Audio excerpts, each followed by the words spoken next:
కన్యా రాశి వారికి ఫిబ్రవరి నెల 2026 సంవత్సరంలో గోచార ఫలితాలు ఏ విధంగా ఉన్నాయో సశాస్త్రీయమైన పద్ధతిలో తెలుసుకునే ప్రయత్నం చేద్దాము.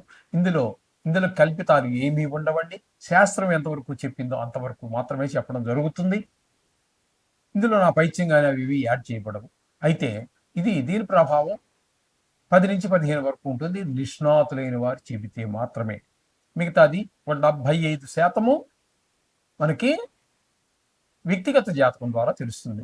కాబట్టి డేట్ ఆఫ్ బర్త్ అవి ఉన్నవారు, జ్యోతిష్యం మీద ఆసక్తి ఉన్నవారు, భవిష్యత్తు ఎలా ఉంటుంది అనేటటువంటి సందిగ్ధంలో ఉన్నటువంటి వారు తప్పకుండా జాతకం రాయించుకోండి. నోటితో చెప్తానంటే, ఓరల్గా చెప్తానంటే అవసరం లేదు.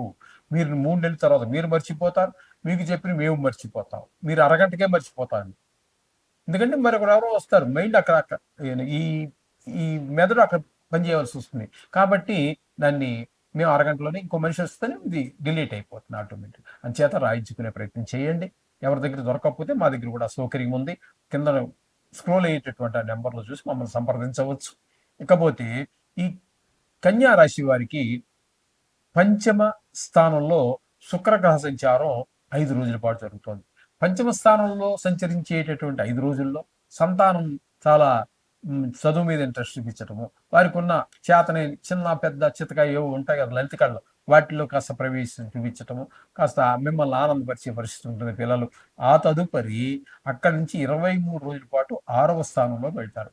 6వ స్థానంలో శుక్ర భగవానుడు గోచార రీత్యా యోగ ఫలితములను ఇవ్వజాలడు, మంచి ఫలితములు ఇవ్వజాలడు. తద్వారా చిన్నపాటి అనారోగ్య సమస్యలు తలెత్తేటటువంటి అవకాశం ఉంటుంది. అలాగే రుణాలు కావాలంటే ప్రయత్నం చేస్తే దొరకదు. ఎవరికైనా మనం రుణపడి ఉన్నాం, మనమే ఇవ్వాలి, అది కూడా ఇవ్వలేనటువంటి పరిస్థితి. మొత్తం మీద ఆర్థికంగా ఇబ్బంది పడాల్సినటువంటి పరిస్థితి ఏర్పడుతూ ఉంటుంది అనమాట 25 రోజుల పాటు. ఈ 5వ స్థానంలో ఉన్నప్పుడు మాత్రమే కొంచెం పిల్లలు ఆరంభం. ఇక రవి యొక్క సంచారం తీసుకున్నట్టయితే ఇక్కడ 5వ స్థానంలో రవి యొక్క సంచారం 13 రోజుల పాటు జరుగుతోంది. ఈ 13 రోజుల్లో మీకు అనుకూలమైన ఫలితములను ఇవ్వజాలడు. ఆయన కూడా సంతానం మీద దుష్ప్రభావం చూపిస్తూ ఉంటారు. ఆటల మీద ఎక్కువ శ్రద్ధ, దెబ్బలు తగిలించుకోవటం, దాని ఖర్చు, అలాగే చదువు మీద శ్రద్ధ, స్కూల్కి వెళ్ళలేని పరిస్థితి, గట్టిగా దెబ్బ తగిలి, అట్లాగే ఆ సైకిల్ నడిపేటప్పుడు కూడా జాగ్రత్తగా నడపటం, ఇవన్నీ నేర్చుకుంటే మనకి కొంతవరకు అనుకూలమైన ఫలితాలు ఉంటాయి. తదుపరి ఈ రవి ఈ 14వ తారీఖు నుంచి మీకు 15 రోజుల పాటు మీకు 6వ స్థానంలో సంచారం చేస్తున్నారు. 6వ స్థానంలో రవి గోచార రీత్యా చాలా మంచి ఫలితాలు ఇస్తారండి.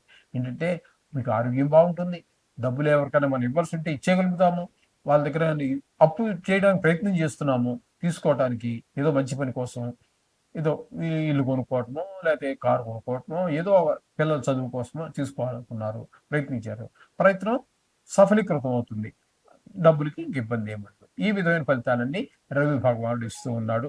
తదుపరి కుజుడు 5వ స్థానంలో 23 రోజుల పాటు సంచారం చేస్తున్నారు. 5వ స్థానంలో ఈయన కూడా సంతానం మీదే దుష్ప్రభావాన్ని చూపిస్తారు. వారికి గాయాలు తగలటము, ఆటల మీద శ్రద్ధ, చదువు మీద శ్రద్ధ తగ్గటము, ఇట్లాంటివన్నీ కొంచెం చెడు స్నేహాలు, ఇలాంటి దుష్ప్రభావం చూపిస్తారు. తదుపరి 5 రోజులు మాత్రం మీకు 6వ స్థానంలో సంచారం. 6 రోజులు ఆయన కూడా చాలా చక్కటి ఫలితాన్ని, అనుకూలమైన ఫలితాలనే ఇస్తూ ఉన్నారు. ఆరోగ్యం బాగుంటుంది. 6వ స్థానం కదండి, అప్పులుంటే తీర్చేయగలుగుతారు. ఈ 6 రోజుల్లో అంత తీర్చే అవకాశం రావచ్చు. ఆ భగవంతుడు అంటే కాందే ఉందండి. అంచేత ఆ విధమైన పరిస్థితి అంతా కూడా మీకు కుజుడు కల్పిస్తూ ఉన్నారు. ఇకపోతే బుధుని యొక్క సంచారం 3 రోజుల పాటు పంచమ స్థానంలో, ఇది కూడా సంతానం మీద దుష్ప్రభావాన్ని చూపిస్తుంది. చదువు మీద వాటి మీద శ్రద్ధ తగ్గటము, అలాగే చెడు బుద్ధులు, చెడు స్నేహాలు.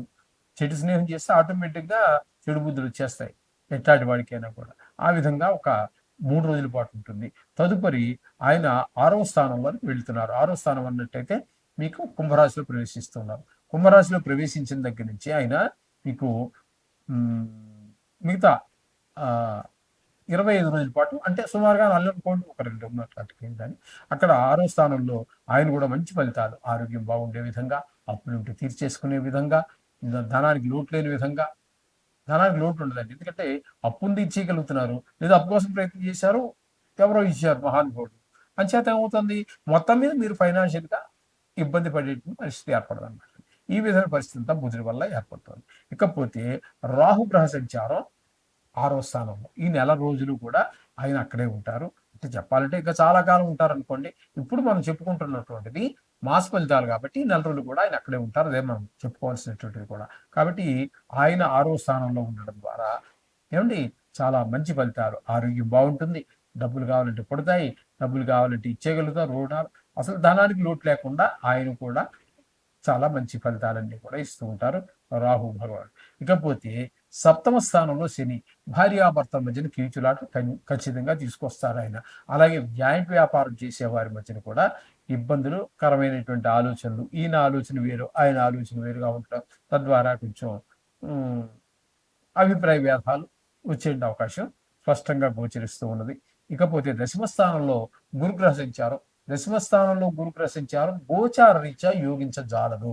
వృత్తిపరమైన, అది మీరు వృత్తి అంటే సొంత వ్యాపారం కావచ్చు, లేదా ఉద్యోగం కావచ్చు, లేదా గవర్నమెంట్ ఉద్యోగం కావచ్చు, ఏదైనా కావచ్చు. మీకు వృత్తిలో కొన్ని ఇబ్బందులు ఎదుర్కోక తప్పదు. ఖచ్చితంగా మనం ఎదుర్కోవాల్సే ఉంటుంది.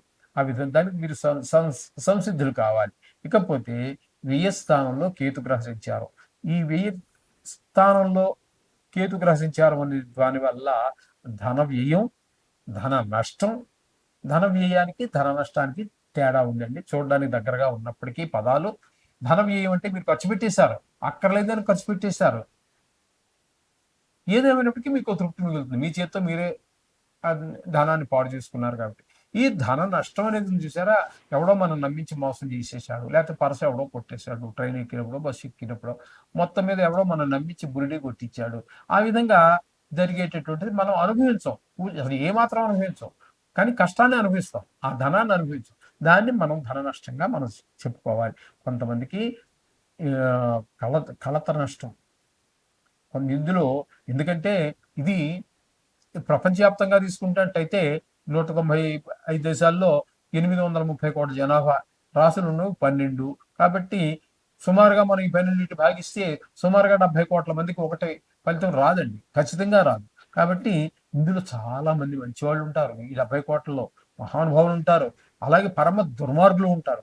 కాబట్టి ఈ దుర్మార్గులకి శిక్ష పడడంలో కొంతమంది కారాగార శిక్ష పడవచ్చు. ఇటువంటివి కూడా జరిగే అవకాశం లేకపోలేదు. అయితే అవకాశం ఏంటంటే చేసే ఉపకారం, ఎవరైనా విదేశాలకి వెళ్ళాలి అనుకున్న వాళ్ళు ఉంటే వాళ్ళకి సహాయం చేసే అవకాశం ఉంటుంది. ఎందుకంటే ఈ మధ్యగా ఒక 2-3 నెలలుగా, 5-6 నెలలుగా ఈ విదేశీ వ్యామోహం కూడా చాలా వరకు తగ్గిందని చెప్పుకోవచ్చు మరి. ఎందుకంటే మా దగ్గరకు వచ్చేటటువంటి ఈ వాళ్ళు ఉన్నారు కదా, జ్యోతిష్యాల గురించి, వాళ్ళలో చాలా మందికి ఆ ఇంట్రెస్ట్ తగ్గిపోయింది. వాళ్ళ పిల్లలు ఇంకా అక్కడ ఎందుకు ఆ బాధలేమో మనం ఇక్కడే పడదాంలే, వచ్చేస్తే బాగుండని చెప్పేసి వాళ్ళు వాళ్ళ పిల్లలకి ఫోన్ చేసి అక్కడ ముగించుకుని వచ్చేస్తే ఏం బాధపడక ఇక్కడ మనం బతకలేకపోం, వచ్చేసేయండి అని కూడా సజెస్ట్ చేసేవాళ్ళు ఉన్నారు. ఆ విన్నాను కూడా నా చెవులతో. ఈ విధమైనటువంటిది విదేశాలకు వెళ్ళాలనుకున్న వారికి మాత్రం అనుకూలమైన పరిస్థితి కల్పిస్తాడు ఆయన. కానీ అనుకోవట్లేదు ఈ మధ్య అది. కాబట్టి ఈ విధమైన ఫలితాలు మనం ఈ ఈ కన్యా రాశి వారికి చెప్పుకోవాల్సి ఉంటుంది. శుభం.